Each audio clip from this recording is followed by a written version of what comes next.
Hi, U.S. history students. I wanted to put together an example of a presentation that would go along with the visual aid. This is exactly the kind of tool that you could use to do a video recording for yourself. I'm going to want you to have the rubric out in front of you now as a team and use this resource. Spend 5 minutes listening to my presentation.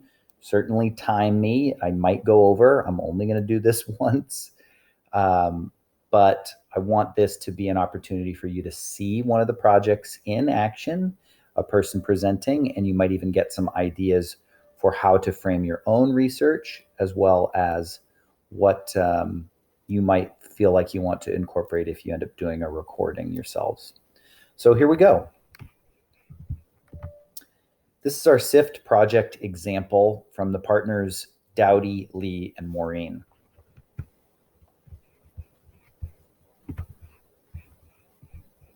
All right, here we go.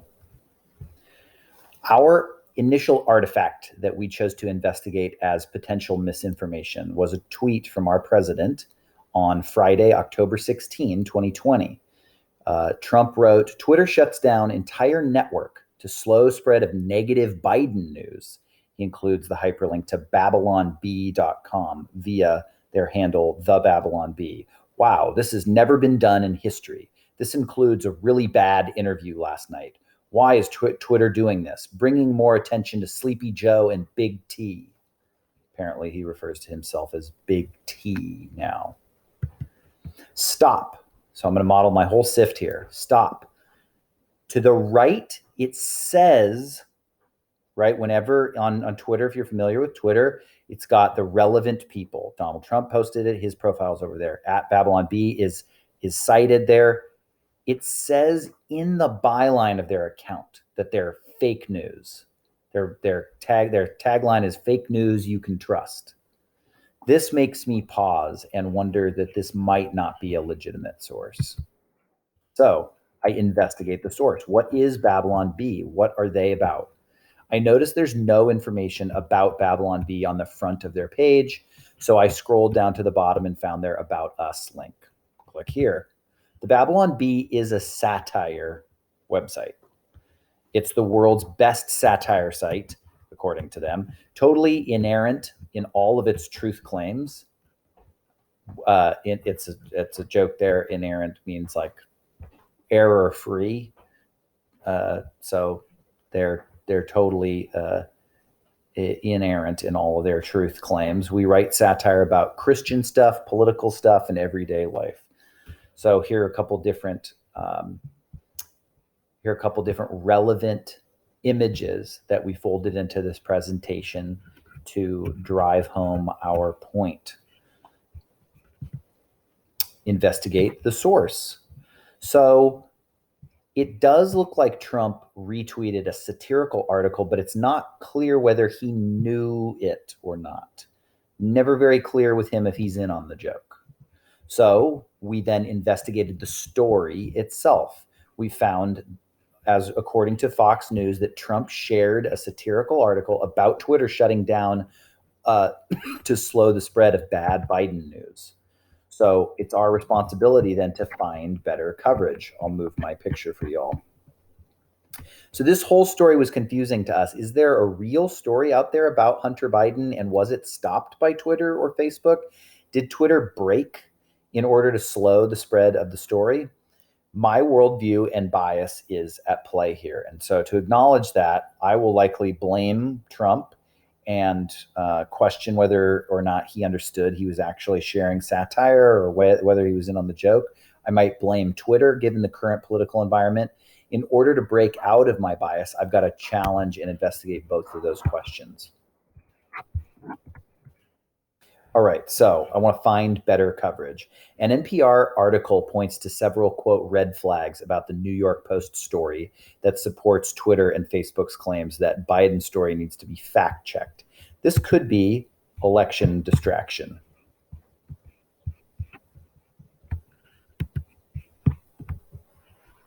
So did Twitter and Facebook stop the New York Post story about Hunter Biden?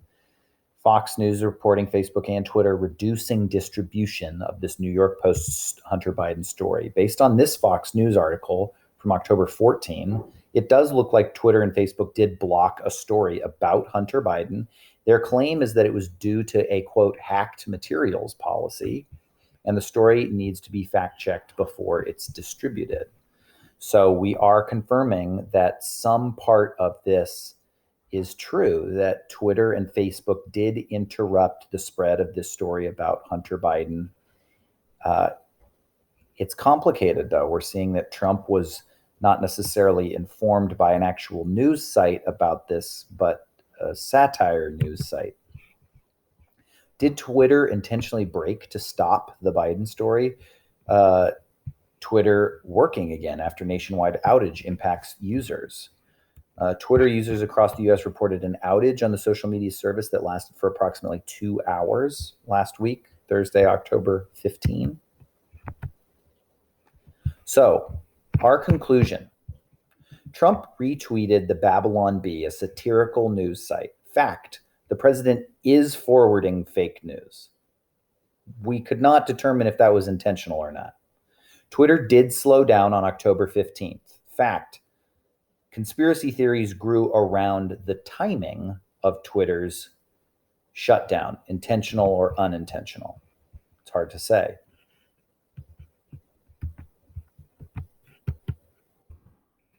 So our analysis here is that it's incumbent on you, especially, to consider the source of the person posting, right? We can't just take at face value because you trust the ethos of the person that you follow, who might have millions of followers and the blue check mark next to their name, that they necessarily even understand what it is they're posting. I read in part of doing my research that it's something like 60% of retweets, if you're familiar with Twitter, 60% of tweets that are just yes-anded, forwarded on in your feed, that include links, have never been, or the links themselves have never been opened or clicked on. So part of this is just slowing down to do the SIFT and investigative work to challenge us in how we're going to investigate information going forward. Thank you. So I'm hoping that this can be a solid example for you all as a team. Go through the rubric now. I did not practice. I will not be offended if you give me a crappy grade, but I just wanted you to see what the project can look like, and going through with the visual aid, recording it, offering up the SIFT and the different steps that we took as a team on this project. We each did different parts of this and the conclusions that we drew. All right. Good luck. Let me know if you have any questions about it.